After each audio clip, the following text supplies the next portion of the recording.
You're nothing but a charity case, an unwanted baby my mother took in because she felt guilty. Those words hit me harder than watching my parents' caskets lower into the ground. My sister Vivian waited until everyone was walking to their cars after the service to destroy everything I thought I knew about myself. I'm Sophia Bennett. I'm 28 years old, and I live in the small town of Pine Valley, Oregon, where everyone knows everyone and secrets have a way of becoming headlines at the local coffee shop. 3 days ago, my parents Thomas and Martha died when a drunk driver ran a red light during a thunderstorm.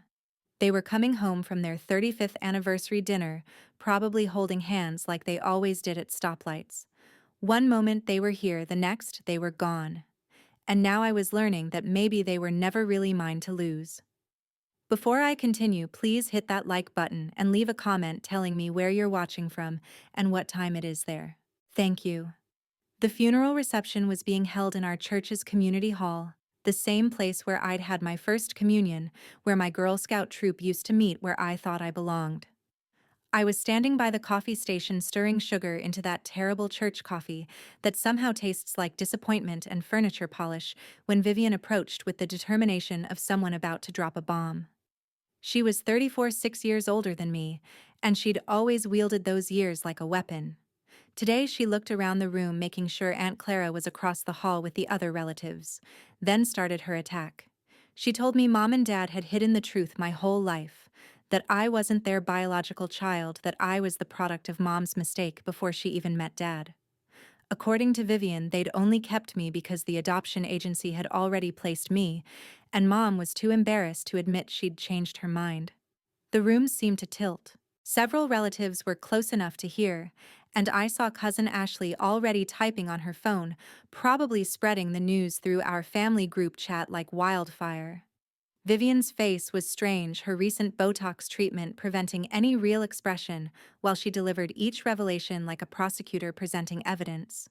She couldn't even fake tears properly, her forehead frozen in what looked like perpetual surprise, while she destroyed my world.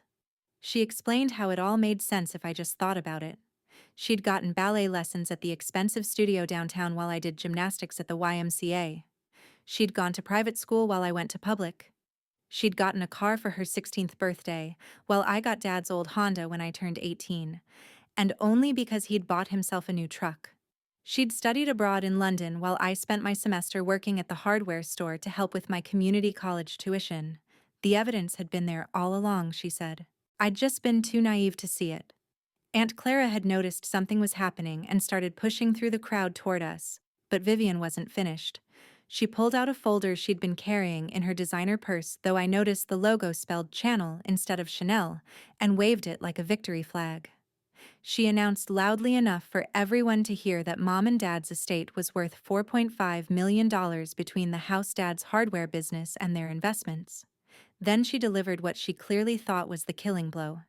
As their only biological child, she was inheriting everything, and I was getting nothing, absolutely nothing, because blood mattered and I didn't have theirs.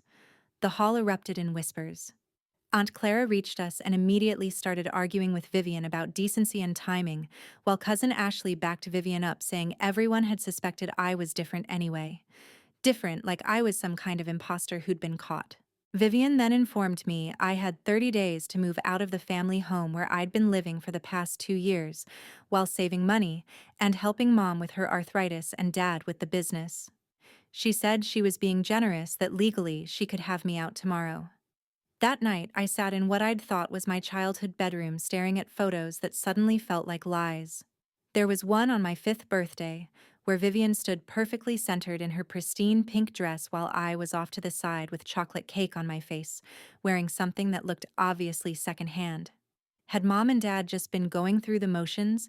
Had every birthday wish, every good night, kiss, every proud smile at my graduation been an act my best friend Chloe texted immediately, having heard through the town's impressive gossip network? She said I should fight back, hire a lawyer, not let Vivian steal my life.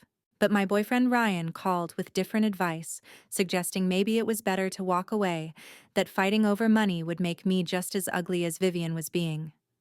I wanted to scream at him that this wasn't about money, but about identity, about belonging, about discovering that maybe I'd never had a real family at all. The next morning, I heard Vivian downstairs talking to a locksmith about changing the locks. She wanted the fancy electronic ones, but had brought the wrong key to copy an old padlock key instead of the house key, and the locksmith had to explain 3 times that he couldn't make a house key from a gym locker key. It would have been funny if it weren't so cruel.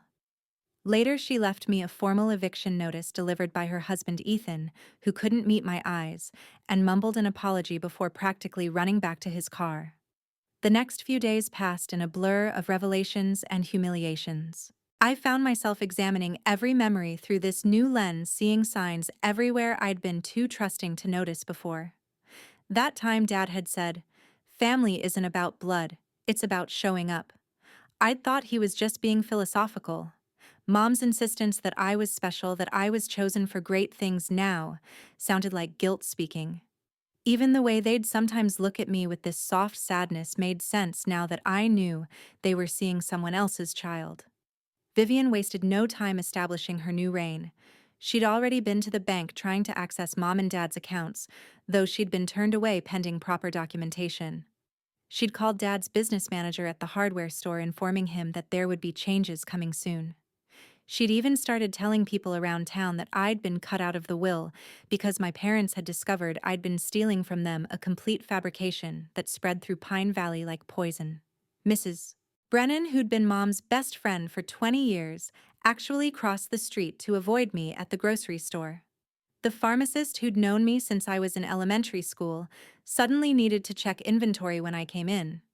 Even at the coffee shop where I'd worked summers during high school, conversations stopped when I walked in, replaced by uncomfortable silence and avoided eye contact. Vivian had been thorough in her character assassination, telling anyone who'd listened that I had a drug problem, that I'd been taking Mom's pain medication, that my parents had been planning an intervention before they died. The medication lie was particularly cruel because Mom had suffered from severe arthritis the last 5 years, and I'd been the one helping her manage her prescriptions, making sure she took them on schedule, driving her to doctor's appointments when the pain was too bad for her to drive herself. But Vivian had twisted that into me having access to steal. And in a small town, the most dramatic story usually wins. I discovered more evidence of my apparent otherness in the attic. There was a box labeled Family Photos 1990 to 1994, and it was full of pictures of Mom, Dad, and baby Vivian. They looked so complete, so perfect. A little family of 3 that clearly didn't need anyone else. Then there was a gap, almost 2 years with no photos. And suddenly, I appeared as a toddler wearing clothes that didn't match the careful way Mom dressed Vivian, holding a teddy bear that looked older than I was. Chloe came over that evening and found me surrounded by photo albums, crying over a picture of my first day of school, where I stood apart from the family like someone had placed me in the photo after it was taken. She argued that I was letting Vivian get in my head that my parents had loved me regardless of biology, but then she pointed out something odd. In all the baby pictures of Vivian, Mom looked exhausted but happy, the typical new mother. But in my earliest photos, Mom looked sad, grieving, almost even when she was smiling. Ryan's response was less supportive. He suggested that maybe this explained why I'd always been so independent, why I'd never asked for help even when I needed it. He said it like it was a defect, like being adopted meant I was broken somehow. When I told him to leave, he actually said Vivian had warned him I might become unstable when I learned the truth. They'd been talking about me behind my back, and he'd believed her over me. The revelation about Vivian spreading lies became clearer when Ethan called from his car one evening, whispering like he was afraid of being caught. He admitted Vivian had been planning this for months, ever since Mom and Dad had updated their wills 6 months ago. She'd hired a lawyer friend to look into inheritance law, specifically about adopted children versus biological ones. She'd been building her case that I was an interloper, someone who'd taken resources meant for the real daughter. He also revealed something that made my blood run cold. Vivian had been stealing from our parents for years, taking money from their accounts, using their credit cards, even selling some of Mom's jewelry and replacing it with fakes. She'd taken almost $500,000 over 5 years, but she'd been careful about it. Small amounts that looked like normal expenses, cash withdrawals that could have been for anything. Our parents had noticed eventually, Ethan said, about a year ago. But they'd never confronted her directly because Vivian had threatened to tell me about the adoption in the cruelest way possible if they did. The thought that my parents had endured theft and betrayal to protect me from exactly what was happening now made me feel sick. They'd chosen my emotional well-being over their financial security, and Vivian had used their love for me as a weapon against them.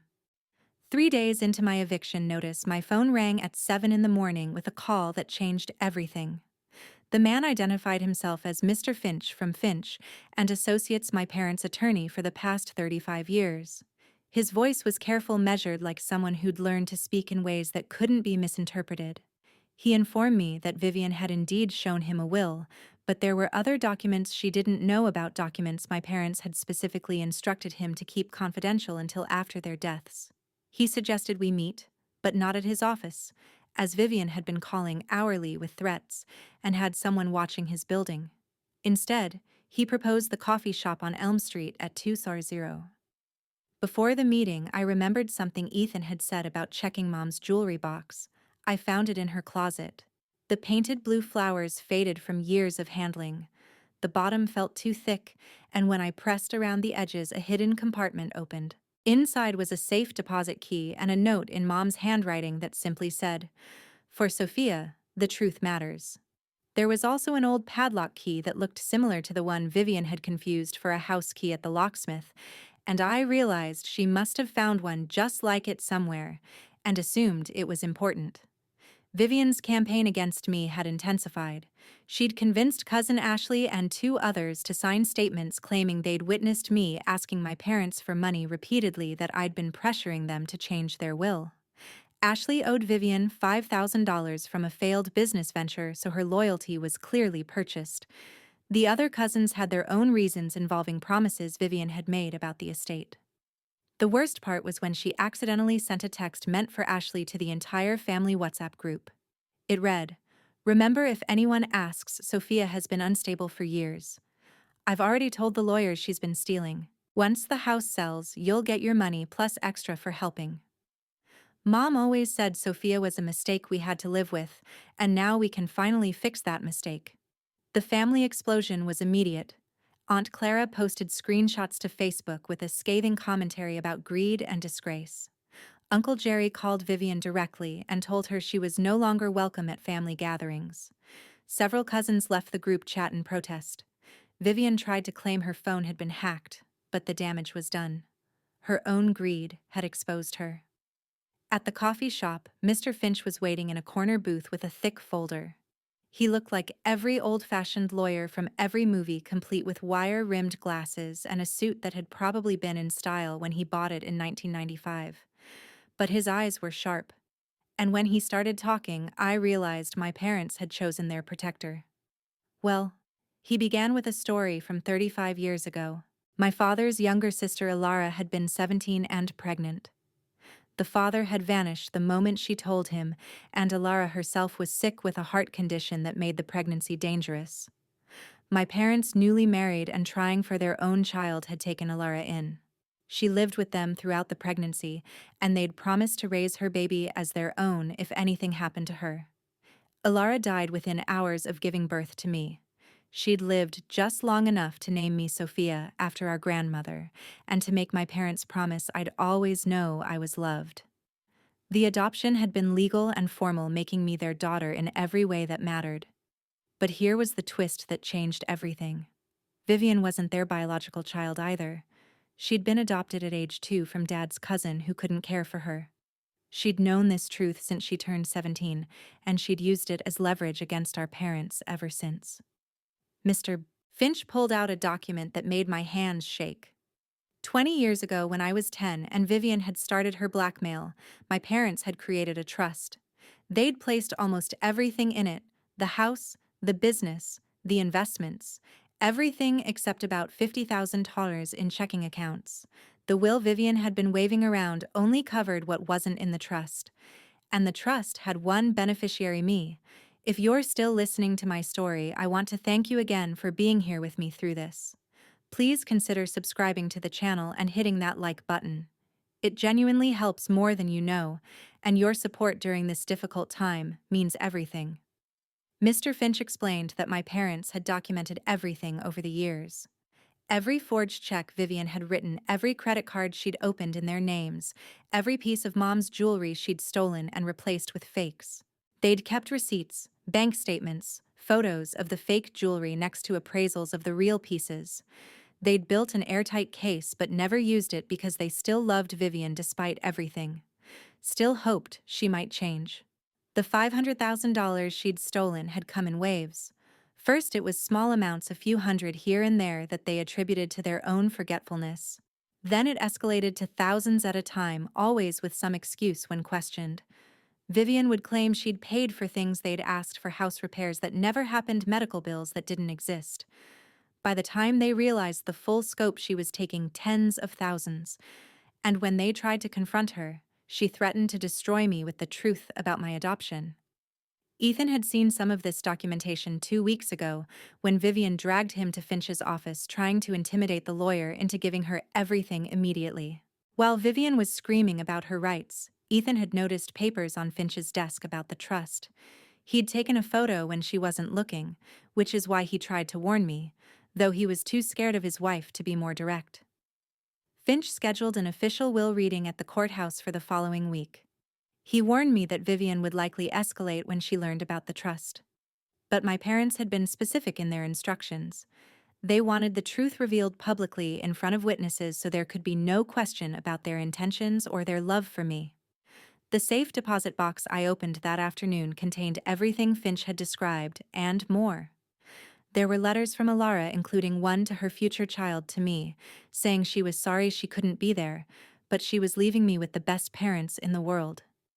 There were photos of Alara that showed we had the same eyes, the same stubborn chin, the same wild hair that never quite behaved. There was also a DNA test my parents had done when I was 5, confirming I was Thomas's biological niece. But the most heartbreaking discovery was a journal Mom had kept. Entry after entry detailed Vivian's escalating behavior, the pain of being stolen from by one daughter while trying to protect another, the impossible position Vivian had put them in. One entry from last year read, "We failed Vivian by giving her things instead of boundaries, but we will not fail Sophia by letting Vivian destroy her sense of self. The trust will protect her when we're gone." Vivian, meanwhile, had already started spending money she didn't have. Ethan called to warn me she'd bought a Porsche Cayenne on credit, joined the most expensive country club in the area, and hired contractors for a $250,000 renovation of my parents' house. She was so confident in her inheritance that she'd told everyone she was expecting over $4.5 million within the month. The town was starting to turn against her. Her behavior at the funeral, where she'd worn what looked like a rejected outfit from a reality TV show, all leather and lace at our parents' memorial, had already raised eyebrows. The locksmith had told everyone about her confusion with the keys. The bank manager had shared how she'd screamed about discrimination when they wouldn't give her immediate access to the accounts. Even her fake designer bags had become a running joke, especially after the handle of her Louis Vuitton bag had broken during the funeral reception, spilling its contents across the church floor. 3 days before the will reading, Vivian decided to host what she called a memorial gathering at our parents' house. She sent out formal invitations on expensive cardstock. But the real purpose was obvious. She wanted to stake her claim publicly to show everyone she was in charge. Now I wasn't invited, but Aunt Clara insisted on bringing me anyway. When we arrived, Vivian had already removed Mom's beloved garden decorations and replaced the handmade welcome mat with something generic from a store. Inside, she'd laid out Mom's possessions like a garage sale with little tags showing who would get what. Everyone was getting something except me, of course. She stood at the head of the dining room table wearing white to our parents' memorial gathering and started distributing items like she was dealing cards at a casino. When she put Mom's wedding ring on her own finger, I couldn't stay silent. I reminded her that Mom had promised that ring to me, had told me on her last birthday that it would be mine someday. The room went quiet. Vivian laughed and said the gathering was for family, only real family. That's when Aunt Clara stood up and said, I was more family than Vivian was acting like. Several relatives nodded in agreement, and Vivian's careful performance started to crack. That's when Mr. Finch walked into the memorial gathering carrying his briefcase and wearing his best suit. He looked like a man on a mission, and his timing couldn't have been more perfect. The entire family was there to witness what happened next. He addressed Vivian formally using her married name and informed her that the official reading of our parents' complete estate documentation would take place in 3 days at the county courthouse. He emphasized the word complete in a way that made Vivian's face go pale beneath her spray tan. When she insisted she had the will and didn't need any formal reading, Finch smiled the way a chess player does before checkmate. He explained that while she did indeed have a will, it wasn't the only legal document pertaining to the estate. He'd been instructed by our parents to present all documentation publicly in court with witnesses present. Any attempt to dispose of estate assets before then would be considered theft. His eyes moved to Mom's wedding ring, which Vivian was still wearing. She tried to pull the ring off, but her fingers had swollen from stress and too much wine at lunch. The entire family watched as she struggled, yanking and twisting, finally having to excuse herself to the kitchen for soap. We could hear her cursing and running water. And Uncle Jerry muttered something about trash always revealing itself eventually. When she returned, her finger was red and raw, and the ring was finally off. Aunt Clara had been secretly recording everything on her phone, pretending to take pictures of Mom's china. She'd captured Vivian's speech about real family and biological rights, her claim that I was never wanted, and her attempt to sell off family heirlooms before the estate was even settled. The video was already being shared in the family group chat that Vivian had been removed from after her accidental text revelation. The best moment came when Vivian's latest fake designer bag, a poor imitation of Louis Vuitton with the logo spelled wrong, finally gave up entirely. The bottom seam split open, spilling everything onto Mom's dining room floor. Out fell 3 of Mom's credit cards she'd stolen, past due notices for thousands, in debt-printed emails where she was trying to sell Dad's classic car before the estate settled. And most damning, a handwritten list titled "After Inheritance" that included paying off $80,000 in credit card debt and buying a vacation home in Hawaii. Ethan picked up one of the credit card statements, his face going white as he read it. He asked her how they could possibly owe $40,000 to various stores when he thought they'd been saving for a house. Vivian hissed at him that it would all be paid off once she got her inheritance, that he needed to think bigger, that they were about to be millionaires. But Ethan had finally reached his limit. In front of everyone, he announced he'd seen the trust documents when Vivian had dragged him to threaten Mr. Finch 2 weeks ago. He knew she wasn't getting $4.5 million. He knew about the thefts from our parents. He was done pretending this was normal or acceptable. The man who'd been too scared to stand up to her for 12 years finally found his spine, and it was in front of 40 witnesses. Vivian tried to salvage the situation by claiming everyone was conspiring against her, that I'd turned the family against the real daughter. But Cousin Brandon, one of the ones she'd bribed to lie about me, suddenly spoke up. He admitted she'd promised him Dad's car if he said I'd borrowed money and never paid it back. Ashley, still owing her $5,000, stayed quiet, but her shame was obvious. As the family gathered their coats to leave, Vivian made one last desperate play. She announced that anyone who sided with me would be cut off from the inheritance, that she had the power to ruin anyone who crossed her. That's when quiet Uncle Jerry, who never said much at family gatherings, stood up and told her she was exactly the kind of person our parents had tried to protect me from. He said they'd be ashamed of what she'd become, and that was worse than any inheritance could fix. The courthouse on the day of the will reading was packed beyond capacity. Half of Pine Valley had shown up, drawn by the promise of drama that had been building for 2 weeks. The court officer had to turn people away, and someone had even set up a coffee cart outside, like it was some kind of festival. Vivian arrived with 3 lawyers she couldn't afford. Men in expensive suits who looked increasingly uncomfortable as they realized their client had lied to them about the basic facts of the case. She was dressed entirely in black this time, trying to look serious and bereaved, but she'd gone too heavy on the self-tanner the night before, and looked more orange than mournful. I sat in the front row with Mr. Finch on one side and Aunt Clara on the other. Behind us, Ethan sat alone, having arrived separately from his wife. The rest of the family filled the rows, and even some of Mom's church friends had come, perhaps feeling guilty about how quickly they'd believed Vivian's lies about me. Judge Patricia Hoffman presided over the reading. She'd known my parents for decades, had bought her first house with Dad's help at the hardware store, and had zero patience for dramatics in her courtroom. When one of Vivian's lawyers tried to object before Finch even started speaking, she shut him down with a look that could freeze fire. Finch began by reading the will Vivian had been waving around for 2 weeks.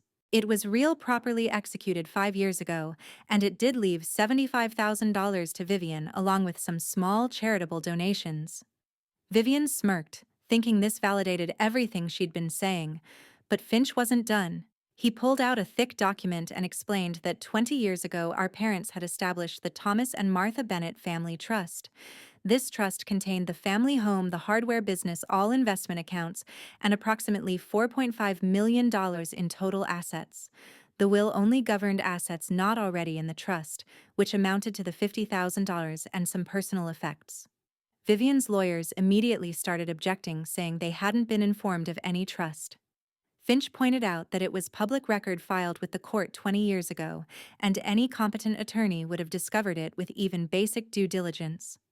The lawyers looked at Vivian with a mixture of anger and embarrassment, realizing she'd led them into a humiliating situation. When Finch announced that I was the sole beneficiary of the trust, Vivian shot to her feet and screamed that it was impossible, that I wasn't even their real daughter, that I was adopted and had no right to anything. Her voice cracked with rage and spittle flew from her mouth as she ranted about blood rights and biological superiority. That's when Finch delivered the killing blow. He confirmed that, yes, I was adopted legally and formally after my biological mother, Elara Bennett, died, giving birth to me. Elara was Thomas's younger sister, making me his biological niece, a blood relative.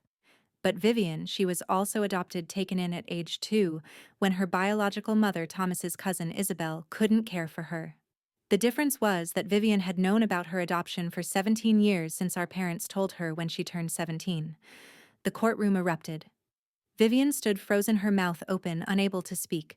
Her entire narrative, her claim to biological superiority, her real daughter status, everything she'd based her cruelty on crumbled in seconds. She tortured me with the truth about my adoption while hiding her own. Finch then started the video our parents had recorded.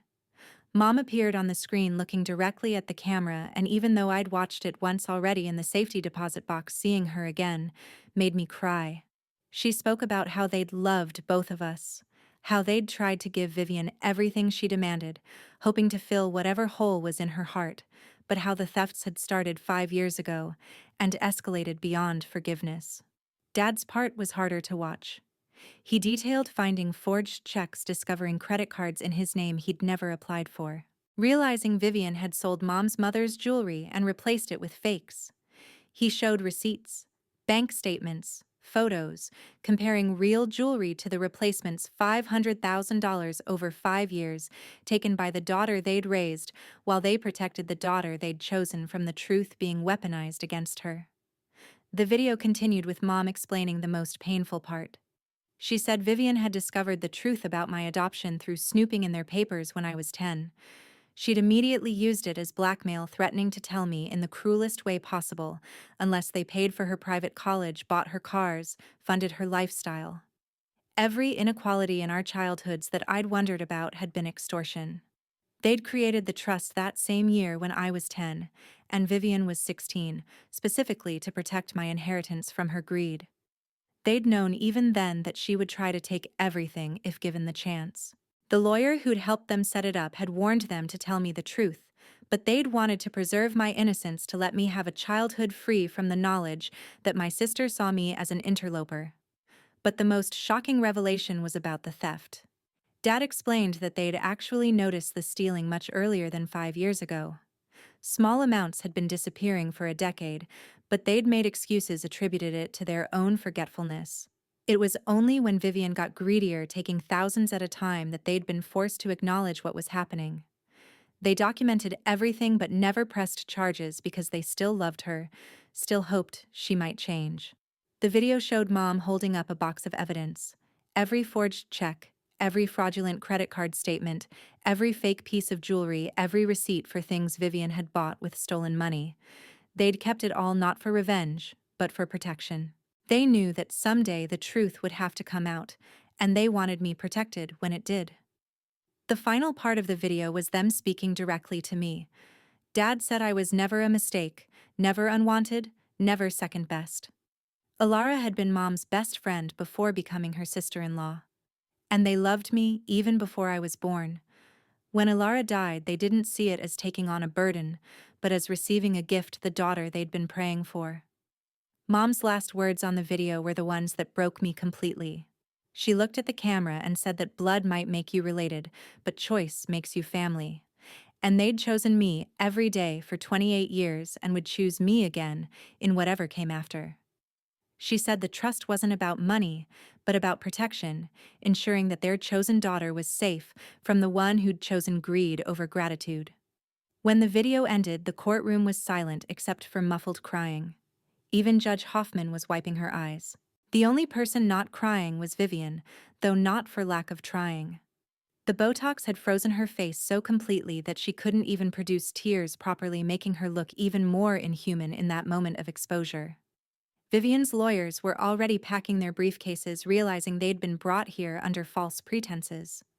One of them whispered to another that she'd told them I was a drug addict who'd manipulated my parents into changing their will. They wanted nothing more to do with her, and were probably already calculating how to get out of the representation without getting sued themselves. But Vivian wasn't done. She screamed that the video was fake, that I'd coerced our parents, that Finch was in on some conspiracy. She claimed the trust documents were forged, that the adoption papers were fabricated, that everyone was lying except her. Her voice got higher and more hysterical with each accusation until she was basically shrieking incoherently. That's when Ethan stood up in front of the entire courtroom. He announced he'd filed for divorce that morning. He said he'd watched her steal from her parents, lie about her sister, and destroy a family out of pure greed. He'd been weak and complicit for too long. But he was done. He actually apologized to me in front of everyone, saying he should have spoken up years ago, but had been too cowardly. Judge Hoffman had heard enough. She banged her gavel and declared that the trust was valid and would be executed as written. I would receive everything in the trust, while Vivian would receive the $75,000 from the will. Though she noted that evidence of theft could lead to criminal charges that might affect even that inheritance. As if on cue, Officer Mitchell from the Sheriff's Department entered the courtroom. He announced that based on the evidence provided in the video and documentation, they were opening an investigation into fraud, elder abuse, and theft. Vivian was being charged. And while she wasn't being arrested that day, she needed to surrender her passport and would be formally arraigned the following week. Vivian's final moment of humiliation came as she tried to storm out of the courtroom. In her rage and hurry, she tripped over her own fake designer bag, the strap tangling around her heel.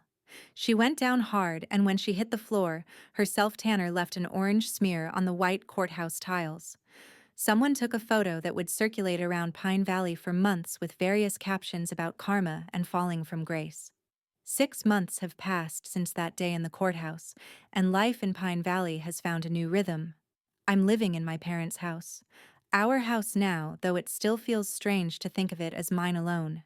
The garden is thriving with the tomatoes Mom would have planted, and I've kept Dad's workshop exactly as he left it, down to the half-finished birdhouse on his workbench. Vivian was convicted of fraud and elder abuse, though the judge suspended her sentence on condition of 500 hours of community service and full restitution.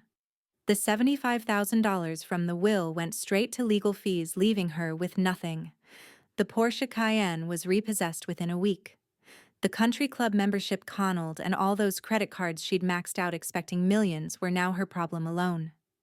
Chloe saw her last week working at a phone case kiosk in the mall, trying to convince customers that bedazzled cases were worth $80. The designer clothes and expensive makeup were gone, replaced by the mall uniform and exhaustion. When our eyes met across the food court, she looked away first. There was no apology in her expression, just the bitter resignation of someone whose schemes had finally caught up with them. Ethan sent me a letter last month, a real apology this time. He admitted he'd known about the thefts from the beginning but had been too afraid of being alone to leave her. He was in therapy now, living with his brother, trying to understand how he'd become someone who could watch his wife destroy her family and say nothing. I wrote back that forgiveness was a process, but I was working on it. The cousins who'd lied for Vivian had come forward with the truth once the video played. Ashley cried when she admitted Vivian had threatened to call in her debt unless she supported the lies. Brandon confessed that the promise of Dad's car had seemed worth a small lie at the time. They were family and families forgive, but trust once broken takes time to rebuild. With part of the inheritance, I established the Thomas and Martha Bennett Memorial Scholarship at the community college. It's specifically for adopted children or those aging out of foster care, because family shouldn't be about blood or biology but about choosing to show up for each other. The first recipient was a girl named Alara, which felt like a sign from somewhere. The hardware store is thriving under Uncle Jerry's management. He's brought in his son James to learn the business, keeping it in the family the way Dad would have wanted. I stop by sometimes, and the smell of sawdust and metal still reminds me of Saturday mornings when Dad would let me help sort screws and bolts, never mentioning that I was probably making more work for him. Mr. Finch and I have lunch once a month. He tells me stories about my parents when they were young, about how excited they'd been when Alara came to live with them, how they'd prepared for my arrival like I was their own pregnancy. He recently told me that the teddy bear in those early photos, the one I thought looked old, had been Alara's. She'd insisted I have it, her last gift to the daughter she'd never raise. The truth about why my parents gave Vivian more when we were growing up finally made sense when Finch showed me the full financial records.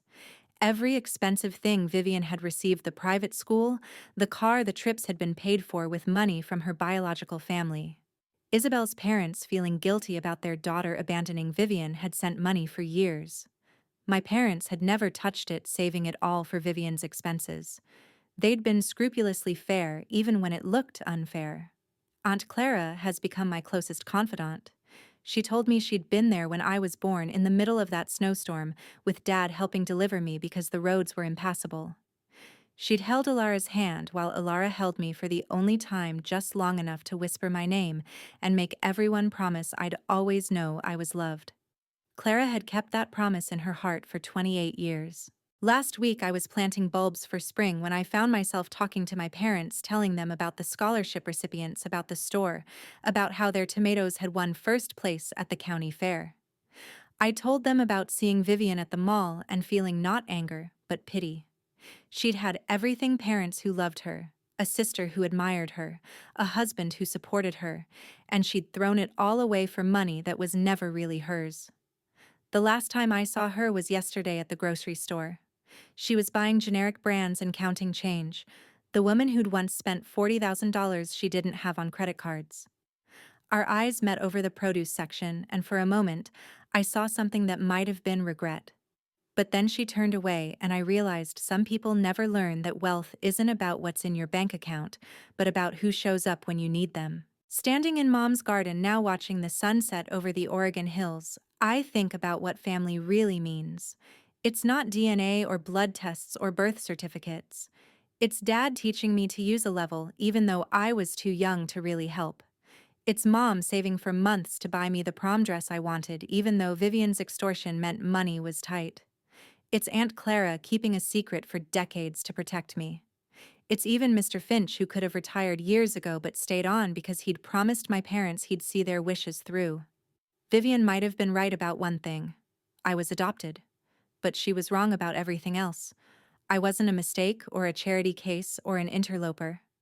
I was chosen, deliberately and lovingly chosen, by parents who protected me even from beyond the grave. They'd seen what was coming and built walls of legal documents and trust funds to keep me safe from the sister who'd chosen greed over family. Blood makes you related. That's just biology and chance. But loyalty makes you family, and love makes you chosen. And in the end, being chosen is everything. Maybe this story touched something inside you, a fear you've held, or a moment where you questioned if you truly belonged. We all carry that silent worry, the one that whispers, we might be mistakes, imposters in our own families. But Sophia's journey reminds us of a powerful truth. Love isn't something you inherit through DNA. It's something you earn through loyalty and receive through grace. Vivian thought she could weaponize the truth to break her sister.